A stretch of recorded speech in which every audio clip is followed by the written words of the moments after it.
বাড়িতে যাওয়ার পর ঝুট ঝামেলা হতেই পারে, আমি মানলাম, কিন্তু কোনো দিদি বটি নিয়ে কোপাতে আসে, এটা কি মানা যায়? আমি তো কোনোদিনও স্বপ্নেও ভাবিনি। আর এই সব আমার বাবা মা কী করে সাপোর্ট করে আমি এখনও বুঝতে পারি না। আর সেই সাপোর্ট করতে গিয়ে যে বটিটা দিয়ে আমি কূপ দিয়ে ওখান দিয়ে পালিয়ে এসেছি, সেই ব্লেমটা দিতেও আমার বাবা মা একবারও পিছু পা হাঁটেনি। একটা মেয়েকে বাঁচাতে গিয়ে যে একটা ছেলেকে এরকম বিপদের মুখে ফেলে দিতে পারে, সেটা হয়তো আমার বাবা মাকে না দেখলে আমি বুঝতে পারতাম না। আমি রন্দাকে একটাই কথা বলবো, রন্দা এরকম দিদি থাকার থেকে না থাকা অনেক ভালো, এরকম মা বাবা থাকার থেকে না থাকা অনেক ভালো, এরকম জামাইবাবু থাকার থেকে না থাকা অনেক ভালো। যেই নিজের দিদি নিজের ভাইকে বটি দিয়ে মারতে যায়, সে কখনো দিদি হতে পারে না। ভুলে গেলে দিদি, যেই সময় তোমার হাজবেন্ড ছিল না, কি করে পারলে আজকে হাজবেন্ডের জন্য নিজের ছোট্ট ভাইটাকে মারতে অবধি তোমার পিছুপা হলে না? যেই ভাইটাকে ছোটবেলা থেকে কোলে পিঠে করে মানুষ করেছো, সেই ভাইটাকে তুমি মারতে চাইলে বটি দিয়ে? এতটা স্বার্থপরতা হতে পারলে? তোমারও তো দুটো সন্তান আছে, তোমার কি মনের মধ্যে এতটুকু খারাপ লাগলো না যে ও তো আমার নিজের ভাই, ও তো আমার নিজের ভাই? মানুষ, আমাদেরও, আমার 3টে দিদি আছে, আমরাও দেখেছি কখনো কিন্তু ভাই বোনের মধ্যে ঝগড়া অশান্তি হতেই পারে, কিন্তু যারা সত্যিকারে ভাইকে ভালোবাসে না, তারা কখনো ভাইয়ের ক্ষতি চায় না। কিন্তু তোমরা চেয়েছো। তার মা বাবা কেমন মানুষ, আজকে যদি রন্দার ভিডিওটা না দেখতাম তাহলে বুঝতেই পারতাম না যে রন্দার মা বাবাও কেমন মানুষ, যে শুধুমাত্র মেয়েকে বাঁচানোর জন্য ছেলের নামে কেস করেছে তার মেয়ে। মানে রন্দার দিদি কেস করেছে নিজের ভাইয়ের নামে, যে ছোট্ট ভাইকে নিজেই কোলোপিঠে করে মানুষ করেছে, সেই ভাইয়ের নামে কেস করেছে, আর তার নিজের মা হিসেবে সাক্ষী দিচ্ছেন। এখানে কিন্তু আমরা এতটুকু বুঝতে পারলাম যে রন্দার মা বাবা একটুকু কেন, এতটুকু তার সন্তানকে ভালোবাসে না। কোনো মা বাবা একতরফা ভালোবাসতে পারে না, কারণ শুধুমাত্র মেয়েকেই ভালোবাসবে আর ছেলেকে বানের জলে ভেসে এসেছে। সত্যি কি রন্দা তার নিজের সন্তান? যদি নিজের সন্তান হতো কখনো কিন্তু এরকমটা করতে পারতো না। রন্দা কিন্তু কেঁদে ফেলেছিল, অসহায় মানুষটা, কারণ তার পাশে থাকার মতন কেউ নেই। আমরা যারা ভিডিও করি, আমরা কিন্তু আজ থেকে প্রায় 2-3 বছর ধরে পিটি রনের ভিডিও দেখে থাকি। এখানে আমরা দেখতে পেয়েছিলাম পিটি, যে বগুলাই বাড়ি, আমাদের বাড়ির কাছে, আমাদের বাড়িও বগুলাতে, তো বগুলাই বাড়ি ছিল পিটি রনের ভালোবাসার কাহিনী আমরা কিন্তু সব কিছুই জানি। এখানে কিন্তু পিটি একটা চ্যানেল খুলে দেয় রনের দিদিকে, সেখান থেকে কিন্তু সে ভিডিও করা শুরু করে। তো সেখান থেকে আজকে এত কিছু হয়েছে, এই যে সোশ্যাল মিডিয়ায় তাকে চিনতে পেরেছে, এত মানুষের ভালোবাসা পেয়েছে, কোথায় গেল সেসব মূল্য? আজকে বলেছে হ্যাঁ কি দিয়েছে ভাই, আমার কি দিয়েছে, ফোন অবধি কিনে দিয়েছে, কত কিছু আমরা কিন্তু সব কিছু ভিডিওর মাধ্যমে দেখতে পাই। আজকে যদি তোমাকে ইউটিউব চ্যানেলটা খুলে না দিত না, আজকে এত বড় বড় ভাষণ এখানে এসে দিতে পারতে না। আজকে তোমার ছোট্ট ভাইটাকে তুমি মারতে চাইছো, মিথ্যে কেস দিয়েছো। তো আমরা ভিডিওর মধ্যে হয়তো এত কিছু জানি না, কিন্তু আমার মনে হয় যে নিজের ভাই যদি হতো কখনো কিন্তু এরকম করতে পারতে না। হয়তো তোমার সৎ ভাই, তোমার নিজের যদি ভাই হতো, আমরা যদি গ্রামে বা পাশেও যদি মারামারি বাঁধে, আমরা কিন্তু তখন সেখানে যাই যাতে ওটা আটকানো যায়। আর তোমার ঘরের মধ্যেই কি এমন করলো তোমার ভাই রন, কি এমন করলো যে তাকে তুমি মারতে গেলে? তাকে মুখে হেঁচড় মেরেছো, ঠোঁটে লেগেছে, তোমাকেও মারের কথা শুনলাম, তোমাকে নাকি চুল ধরেছে। একটা মানুষ বাঁচানোর জন্য, নিজেকে বাঁচানোর জন্য তাহলে কিন্তু এটা করে থাকে। আজকে নিজেকে বাঁচানোর জন্য তার দিদির চুল ধরেছিল যতটুকু জানতে পারলাম।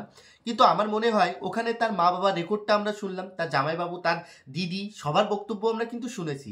সেখানে কিন্তু আমার এতটুকুই মনে হলো যে রনের পক্ষে নিয়ে কেউ কথা বলার মতন ছিল না।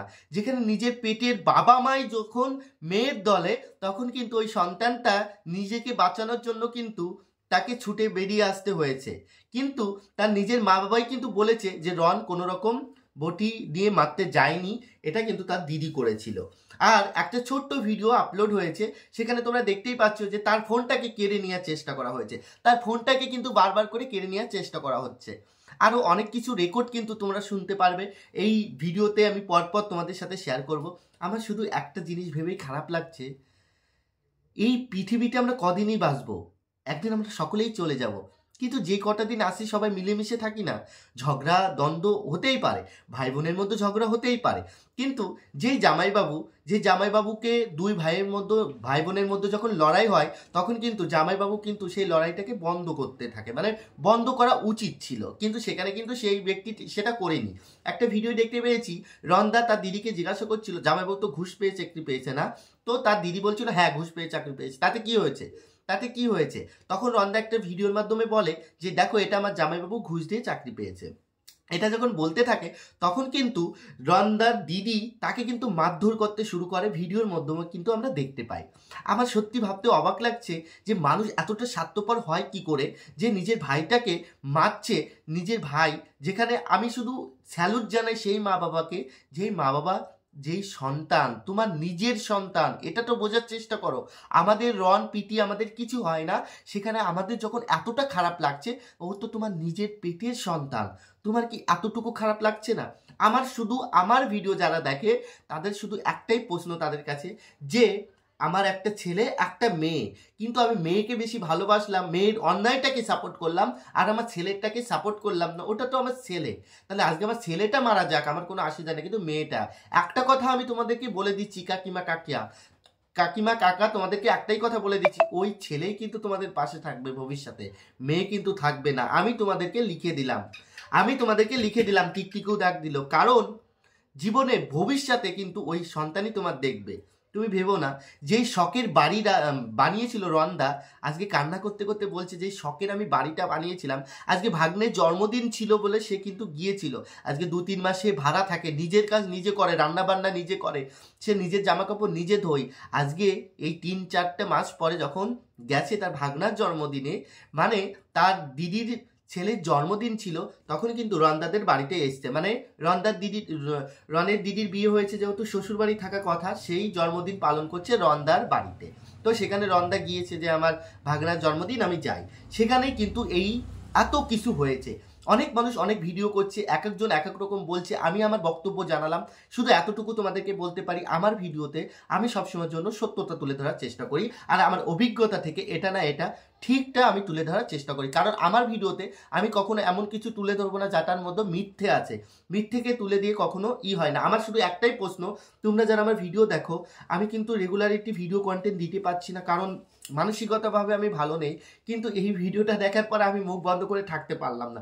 আমার মনে হলো যে আমি যদি কিছু না বলি, নিজেকে খুব খারাপ মনে হচ্ছে যে দিনের পর দিন এটা হতেই থাকবে। আজকে রন্দার নামে কেস করা হয়েছে, আমি মনে করি যে যারা তোমার নামে কেস করেছে সেই সব মা বাবা, ভাই বোন, দিদি, জামাইবাবু, তাদের থেকে দূরত্ব বজায় রাখো, তাদের কাছে যাওয়ার চেষ্টা করো না। যারা তোমাকে একবার আঘাত করতে পেরেছে তারা কিন্তু তোমাকে দিনের পর দিন আঘাত করতেই থাকবে। রন্দা, তোমার কাছে হাত জোড় করে একটাই অনুরোধ, তুমি ঘর ভাড়াই থাকো, আমরা তোমরা সকলেই তোমাদের পাশে আছি, তোমাদের ভবিষ্যৎ আবার গড়ে উঠবে। একটা কথা বলি, সামান্য কিছু চলে যাওয়ার হয় চলে যাক, কিন্তু নিজের জীবনটার থেকে বড় বাড়িঘর কিছু হয় না। আজকে যে মানুষগুলো তোমাকে অবহেলা করছে, যে মানুষগুলো তোমাকে নিজেদের স্বার্থে তোমাকে মারতে পারছে, সেই মানুষটা কিন্তু তোমাকে মেরেও ফেলতে পারে। আজকে তোমাকে আমরা নাও দেখতে পারতাম, কারণ আজকে তুমি বেঁচে গেছো। আমার মনে হয় যে তোমার দরকার নেই এরকম জমি জায়গা টাকা পয়সার দরকার নেই, কিন্তু নিজের জীবনটাকে বাঁচিয়ে রাখো, ওখানে আর যাওয়ার প্রয়োজন নেই। আমি সবসময়ের জন্য তোমাকে একটাই কথা বলবো, দাদা তুমি তোমার মতন করে ভিডিও করো, ব্লগ ভিডিও, যেগুলো আমরা তোমাদের দেখবো, পিটি রনের ভিডিওগুলো মানেই সুপারহিট। তো আমরা সকলেই দেখবো, তোমাদের পাশে থাকবো, সকলেই ভালো থাকো। আর আমার কথাগুলো যদি তোমাদের ভালো লেগে থাকে প্লিজ লাইক সাবস্ক্রাইব করে আমাদের পাশে থাকবে। তো আজকের মতন বাই বাই, এইটুকুই ছিল, আবার নেক্সট ভিডিও নিয়ে তোমাদের সামনে আসবো। সকলে ভালো থাকো, সুস্থ থাকো, নমস্কার।